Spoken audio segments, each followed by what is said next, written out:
Week 13, just two teams out of contention at this stage. Cleveland and Cincinnati. Mike Carlson's alongside me, always with it. Too. No, you're here, and you're in. This is good news, isn't it? It really is, but there are a bunch of teams that are hanging on the edge, and they really have to keep winning every week now to stay in contention. But really, there's nothing set and sure apart from maybe one or two divisions. Exactly. It's the thrill of the chase, I tell you, so Absolutely. it is. Okay, without further ado, let's move on and have a look at the story so far in the AFC. Despite being the dominant conference, there's a clear leader in each division, namely Indianapolis, Jacksonville and Seattle. However, the chasing pack are very close, and with 5 games remaining, there's still a lot of football to be played. Going to week 13, only the Jags could claim a playoff berth. Mike now takes us through the AFC contenders.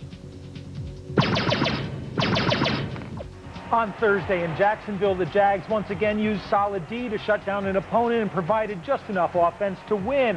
That came on Mark Brunell's 27-yard pass to Jimmy Smith, which broke a 6-6 tie with Pittsburgh in the third quarter. Brunell also scrambled and hit Keenan McCardell for 49 yards to set up the game's final score. That came on a 1-yard run by James Stewart. Stewart broke a LaVon Kirkland tackle on the way into the end zone, and on the day did a pretty good imitation of Jerome Bettis as he carried 30 times for 145 yards. Meanwhile, the real bus was held to 23 yards rushing, 237 combined for Smith and McCardell. Elvis Gerbach and Tony Gonzalez gave Kansas City a 7-3 lead in Denver on this 10-yard touchdown. Gonzalez is allowed to dunk because he played college basketball at Cal.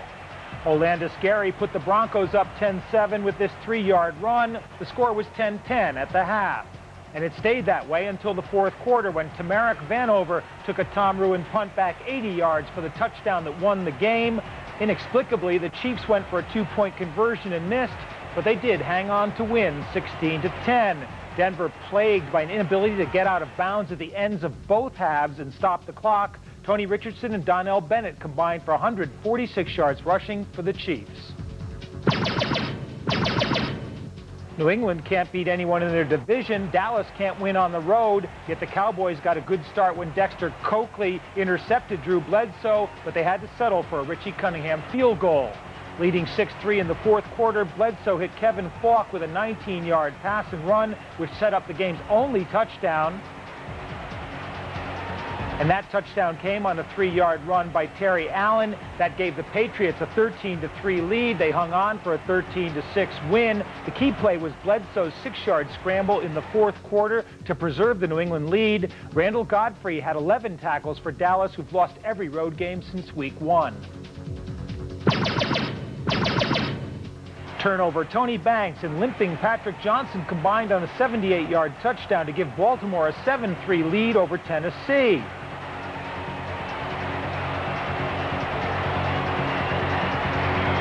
Then Banks did his imitation of Brett Favre, staying cool in the pocket to hit Jermaine Lewis for a touchdown and a 14-3 lead. Blake's next imitation was of Randall Cunningham, 39 yards to Lewis in the fourth quarter. It was his 4th touchdown pass of the game. The Ravens were up 34-14. Meanwhile, Steve McNair was doing his imitation of Tony Banks. Rod Woodson picked him off and went 47 yards for the score. That's Woodson's 9th career interception touchdown. Final score 41-14. Ravens upset victory. Eric Rett banged up his ribs in the first quarter, but Priest Holmes ran for 101 yards. Banks 4 touchdowns, no interceptions. Michael McCreary 3.5 sacks. In Miami, the Colts set the tone early, breaking a 3-3 tie as Edgerrin James got a nice block from Ken Dilger and went 41 yards. The Colts go up 10-3, and what a cut by Edgerrin James. Just 23 seconds later, Chad Cota picked up a fumble by J.J. Johnson, and bingo, it was 17-3 Colts. The refs have to do something about this playing possum tactic, though. You have to make an effort to advance, or else you should be called down, but nobody blew the whistle while Cota played dead. Dan Marino showed he hasn't lost his touch, a 24-yard beauty to Aronde Gadsden, who catches it in one hand, holds off Jeff Burris in the other, and draws the penalty as well. But Edgerrin James got his second TD on the last minute of the first half, and Indy went in at halftime up 24-10. In the first minute of the second half, Sam Madison picked off Peyton Manning. His 21-yard interception return brought Miami back within 7. But Manning came right back, and a 5-yard touchdown to Terrence Wilkins put the Colts back up by 2 TDs. But Dan Marino wasn't finished. He threw yet another perfect strike, this one 33 yards to Tony Martin. The Marino of old back in business. Miami trailed by 7. And when Stanley Pritchett took Marino's 3rd touchdown pass of the game, a 1-yarder, it was tied at 31 early in the 4th quarter. Good second effort by Pritchett. Olindo Mare tied it again with 36 seconds to play, but 20 seconds later, Mike Vanderjag hit a 53-yarder to give the Colts a 37-34 win as time expired. James had 130 yards rushing, and although Peyton Manning threw 2 picks, guess which quarterback was the happier camper after the game? This was built up as a big game, and as a player, it's always nice to kind of answer the bell when it's built up as a big game and you're in a hostile environment. You like to come in here and play well and get a win. These questions are ridiculous. I'll tell you how tough it is you work your butt off all week and then you lose a game like that, 3 points with 2 seconds left. That's how tough it is. You wouldn't know, would you? In Oakland, the Raiders went up 17-0 over Seattle as Rich Gannon hit Tim Brown for 2 early touchdowns. Though at 14 and 5 yards, you might say West Coast horizontal football is back in town. Ricky Waters put Seattle on the board with an 8-yard touchdown in the final minute of the first half. And then in the second half, Joey Galloway caught his first touchdown of the season, 31 yards from Kitna, who says the holdout hurt his form. 17-14 Oakland, and Galloway says, don't tell anybody what you just saw. Zach Crockett's 4th down touchdown plunge pushed the Raiders' lead back to 10 points. And although Kitna hit Sean Dawkins for a 4th quarter touchdown, it just wasn't enough. Oakland held on to hand Seattle their 2nd straight loss, 30-21 the final score. 2 interceptions by Kitna, 4 fumbles by Ricky Waters, the keys there. Wheatley and Kaufman, 156 yards rushing. Who needs the dog pound when San Diego's Poodle Pen is there to cheer former Rhine Fire star Kenny Bynum? He put the Bolts up 13-3 in the 2nd quarter. Take a bow. Tim Couch to Kevin Johnson is starting to have a familiar ring. 19 yards. TD Cleveland 13-10 at the half. Jermaine Fazande capped the scoring as San Diego controlled the 2nd half. They won 23-10. The key, Rodney Harrison returned at safety. San Diego won with him. They were 0-6 without him. Rayleigh Johnson had 3 sacks for the Bulls. And in the AFC East, Indianapolis now has a 2-game lead over Buffalo and Miami, and the Colts need a win and somebody else to either lose or tie in order to clinch a playoff spot. New England's still in the running for a wild card. If the Jets run the board, they'll have the best last place record in the league. In the Central, Jacksonville now, all they need is a win to clinch a playoff spot. Tennessee fell 2 games behind, and Baltimore is on a roll, but it may be too late. And in the West, Seattle now only 1 game ahead of Kansas City, and Oakland still sitting there thinking a wild card may not be beyond the realms of possibility. And if the playoffs were to begin today, this is how it would look. Indianapolis, Jacksonville, and Seattle as division champions. Tennessee, Buffalo, and Miami as wild cards. It's all pretty simple at this point. And you'll notice that Denver has joined Cincinnati and Cleveland in being eliminated from our list, as they no longer have a chance of making the playoffs. Not even a mathematical one. Which is the best kind, of course. There you go. Dan Marino there. Obviously, he's decided he's preparing himself for his new career as a television anchor, isn't he? he's already dealing with the media. Yeah. But AFC, no team in this conference is out of contention, but some are finding the going very tough. Only 2 games cover the Central, with a 3-way tie at the top. In the West, the NFL's first division crown was on the line for surprising St. Louis Rams, as Mike explains. the Rams became the first team to clinch a playoff spot and a division title as they rolled over Carolina in the usual fashion. Kurt Warner threw 2 first-quarter touchdown passes, 14 yards to Roland Williams, and then a short pass to Az-Zahir Hakim, which turned into a 48-yard touchdown score with the aid of a nice downfield block from Torrey Holt.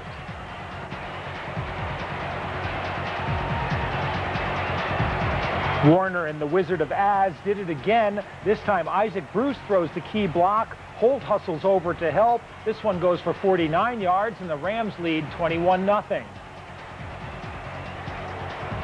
Steve Berline got one back for the Panthers, 15 yards to Wesley Walls with less than a minute to go in the first half. And then in the third quarter, Berline hit Donald Hayes to make it 21-14, Carolina making a game of it. Patrick Jeffers did his imitation of Az-Zahir Hakim, taking a Berline pass 71 yards for a fourth quarter touchdown that cut the Rams' lead to 3 at 24-21. But Dre Bly stepped in front of a Berline pass and took the interception 53 yards for the touchdown that sealed the game and the Rams' early clinching. And speaking of clinching, the pathologically effervescent Dick Vermeil was very tired after trying to hug all 66,000 people at the stadium, as you'll see after we first hear from quarterback Kurt Warner. It's a long time coming. We've had a lot of guys in this organization that have been waiting for something like this. So this is really sweet for them, and I'm just glad to be a part of it. But we got another one next week. We got some other goals in mind, but it feels good to have it clinched right now. I can't tell you. It's an unbelievable feeling. It really is. I thought that with the right kind of people around me, I could do it again. I don't like to use the word I, but I thought we could do it again. And I've said this all my coaching career whenever I've been a head coach. Winning is not complicated, people complicated. And if you surround yourself with the right people that don't complicate it, you're going to end up winning. The Lions hadn't beaten the Redskins in 34 years. Mark Webster was only 25 years old back then, and it looked like the streak was safe when James Thrash's 95-yard kickoff return gave Washington a 10-3 lead. But ex-Skin Gus Farad hit Herman Moore for a 23-yard touchdown to tie the game at 10. And then newly signed Desmond Howard did what he couldn't do for Green Bay, taking a punt 68 yards for a touchdown, giving Detroit a 17-10 lead and looking like Barry Sanders on the artificial turf. James Jones sacked Brad Johnson. Luther Ellis put the game out of reach with the 11-yard return of Johnson's fumble, and the Lions ended the longest losing streak in the league with a 33-17 win. Farad coming back to kill his old team. Another good day for Jermaine Crowell.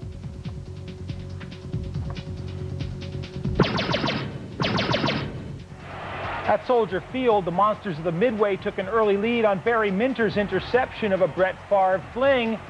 And Minter's built for comfort, not for speed. Down 10-0, Favre hit former Rhine Fire star Bill Schrader to cut the lead to 3.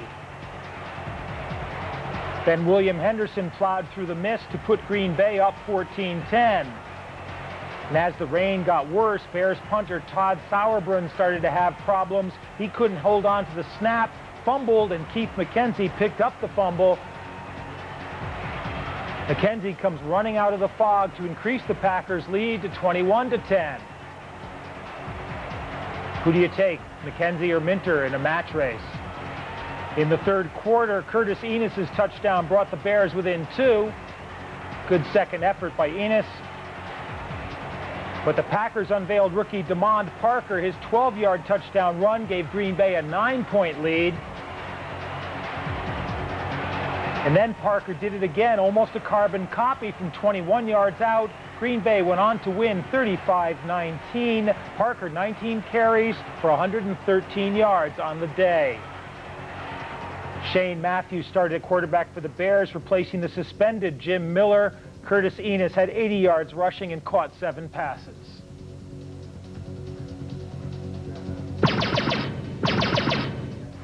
Some teams play just well enough to lose. Meet the Philadelphia Eagles, here handing Arizona's Kwame Lassiter a 78-yard interception touchdown, and the Cardinals a quick 7-0 lead at home. But Eagles quarterback Donovan McNabb managed to stay alive long enough to hit Chad Lewis and tie the game at 7.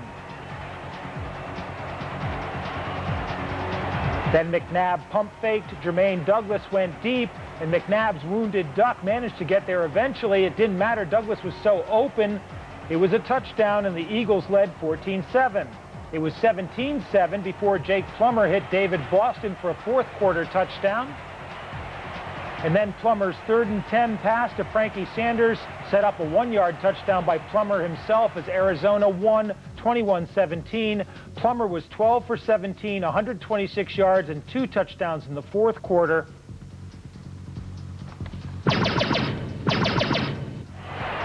Explain this one to me. 1 by 1, the Jets defense shuts down all their AFC East opponents. Then they give up 41 points to the Giants in the Jimmy Hoffa Bowl at the Jersey Swamplands.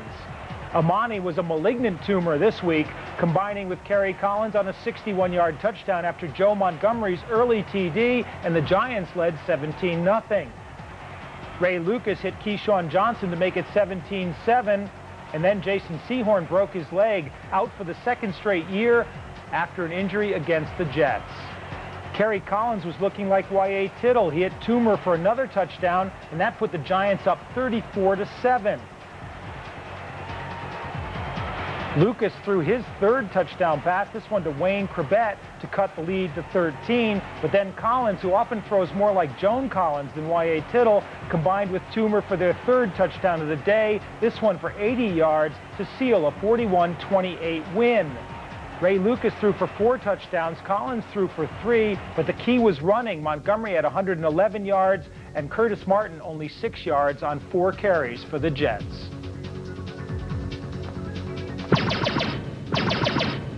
Ray Buchanan wasn't proposing to the headlinesman. He figured a rose might keep his penalty count down. But first, Chris Chandler and Terrence Mathis gave the Falcons a 7-3 lead over New Orleans, a lead which Chandler increased with a 1-yard run for a touchdown before the hometown fans at the Georgia Bowl.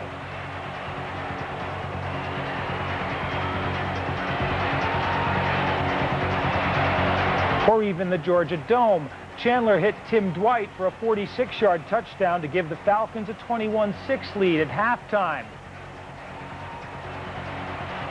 Billy Joe Werfel replaced Billy Joe Hobart in the 1st quarter. Yeah, I know his name's not really Billy Joe. And Buchanan's Rose must have done the trick. His 52-yard run with his 2nd interception of the day put Atlanta up 35-6, and that pretty much sealed the game.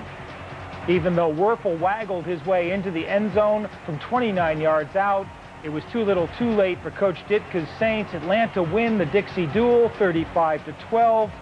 Chandler survived 3 interceptions of his own. Oxendine and Christian combined for 129 yards rushing for the Falcons.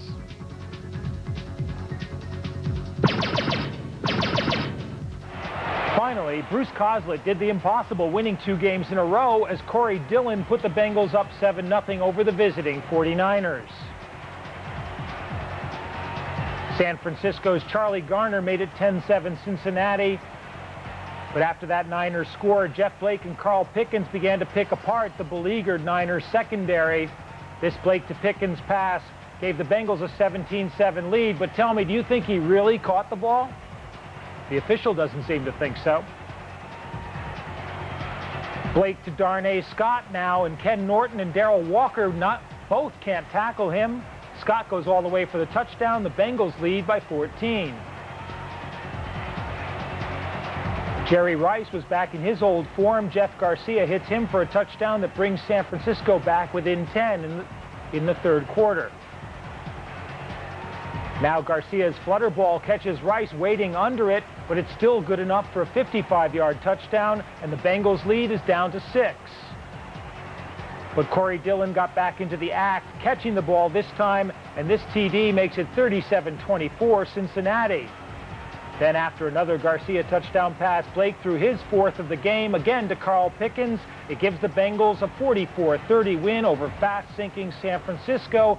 The Niners waste season-best performances from Garcia and Rice, but what killed them was an unnecessary roughness penalty against Jeremy Newberry. He must have forgot his rose. And you can see it's a real logjam in the NFC East. 3 teams tied at 6-6 behind Washington. But look at Arizona's division record, and they're on a 4-game win streak, although Philadelphia would argue about 2 of those touchdowns against them. In the Central, it's a similar situation. Remember, Minnesota and Tampa Bay is our Monday night game. One of those teams will probably be tied with Detroit. The other will probably be tied with Green Bay. And out in the West, St. Louis became the first team to clinch. As we told you, they're 10-2. Nobody else really in with a playoff shot. although only New Orleans is eliminated. And if the playoffs were to begin today, as we said, St. Louis is clinched and they're in. That's why they're in that funny color. Washington and Detroit would be the other division champions. Minnesota, Tampa Bay, and Green Bay would be the wild cards. But you can see there's 3 teams sitting right behind them at 6 and 6, looking at those wild card places. Interesting thing, St. Louis have already scored 400 points this season, and they've given up only 168, which is the second fewest in the NFC. That's the warm glow of success, I think, right. that St. Louis is the colour was in We there. should also mention for you New Orleans fans, your team is gone as well. New Orleans and Philadelphia officially eliminated. You put it so nicely. At the start of the show, we said there were 2 out now. Of course, yeah. there's 5 gone. Yeah, I'm going to get fined for doing this. I'll let you do that one. Yeah, I'll leave that thought with you then. Yeah, so we've lost 5 teams, and St. Louis, obviously, I mean, you know, they've clinched, which is, we saw from Dick Vermeil, he was quite pleased about.